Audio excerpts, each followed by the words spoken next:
tidak ada prinsip kehati-hatian dalam proses jual belinya, itu harus ditelusuri. Apakah memang si penjual ini juga sebagai pelaku tindak pidana, ataukah juga dia sebagai korban juga?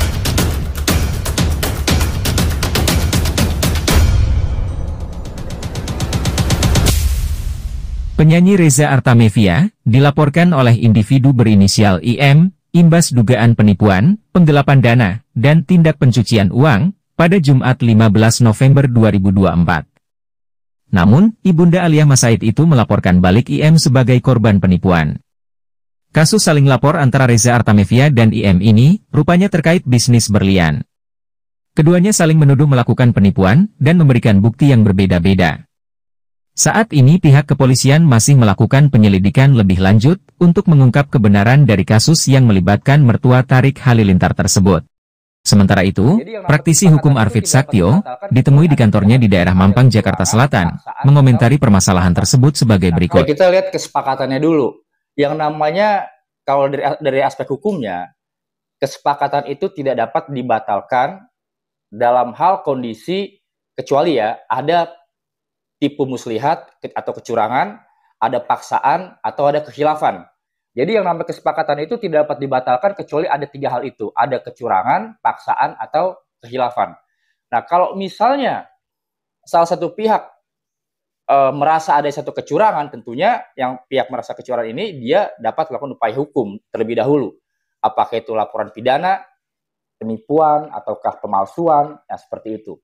Nah, kalau kita bicara soal ada transaksi yang besar yang kiranya itu dapat dibilang ini ada hal yang palsu, ya kita lihat kesepakatan seperti apa di awal. Dan objeknya ini parameter palsunya seperti apa.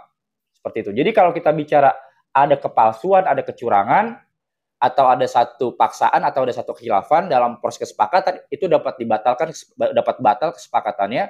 Dan tapi orang yang merasa dicurangi atau kiranya itu menjadi korban kesepakatan itu harus melakukan upaya hukum terlebih dahulu, seperti itu. Ya, memang itu sudah menjadi standar langkah hukum, upaya hukumnya seperti itu. Memang harus dilakukan upaya hukum terlebih dahulu terkait pembuktian adanya kecurangan atau tindak pidana yang terkait kesepakatan yang dibuat itu tadi. Seperti itu. Nah, kita kalau bicara jual beli, itu kan kita bicara hukum perdata itu kan kesepakatan. Ya, nah, kita harus lihat si penjual ini bilang seperti apa, si pembeli ini bermaksud seperti apa. Dan umumnya kalau orang jual beli ya, kita nggak usah bicara yang miliaran deh. Kita bicara beli sepatu, beli tas yang harganya jutaan. Pasti kita cek terlebih dahulu. Karena kalau bilang, oh saya belinya atas dasar kepercayaan. Kepercayaan itu ada parameternya, ada batasannya. Sejauh mana kepercayaan itu dapat dikatakan sebagai satu kepercayaan, sampai mana batasnya nanti dapat dipersoalkan atas kepercayaan itu. Jadi umumnya secara logikanya, orang kalau mau beli itu pasti diperiksa dulu. Dan kalau kita dibilang itu ditipu, oke, dasar dia nipu apa? Tidak sesuai barangnya. Oke, saya tidak sesuai dari pemeriksaan. Katakanlah ada proses verifikasi tersendiri. Tapi dilihat juga, apakah si penjual ini pun juga menjanjikan itu seperti apa? Ya kalau misalnya penjual ini punya bukti pembanding juga, nah itu juga harus kita lihat secara objektif. Apakah jangan-jangan si penjual ini pun juga sebagai korban? Seperti itu.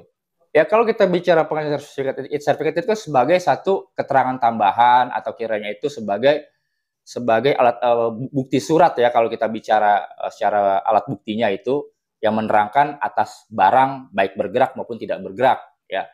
Ya kalau misalnya sertifikat itu asli dan itu memang diperuntukkan untuk barang tersebut, ya berarti apa namanya? Ya itu dapat dibilang sesuai. Tapi kalau misalnya ternyata sertifikat itu juga tidak benar dan si penjual ini juga mengetahui atas ketidakbenaran itu, ya maka tuh fix itu adalah tindak pidana.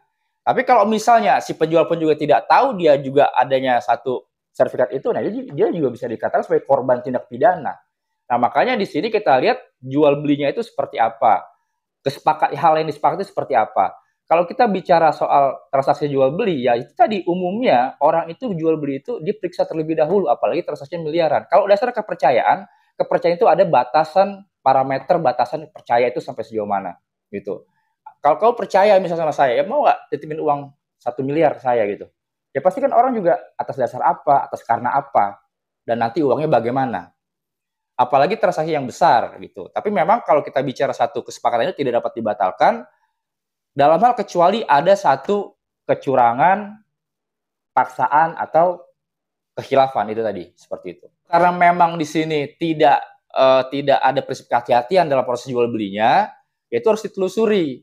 Apakah memang si penjual ini juga sebagai pelaku tindak pidana, ataukah juga dia sebagai korban juga? Karena dia ada satu udah beli barang terdahulu atau dikasih barang terlebih yang barang dibilang palsu itu, ataukah memang juga ya nanti penyidik memeriksa kepalsuan seperti apa sih, yang dibilang palsu itu seperti apa gitu. Dan juga di sini harus dilihat secara komprehensif korbannya siapa, apa namanya, dan pelakunya siapa. Karena kita nggak bisa nge-share sepotong dari jual beli seperti ini. Jadi harus dilihat kalau dia punya sertifikat, nah berarti asalnya dari mana? Apakah dia mengetahui atas kepalsuan itu, ataukah memang dia juga nggak tahu atas kepalsuan itu dasar sertifikat yang dipalsukan? Berarti dia korban juga si penjual itu.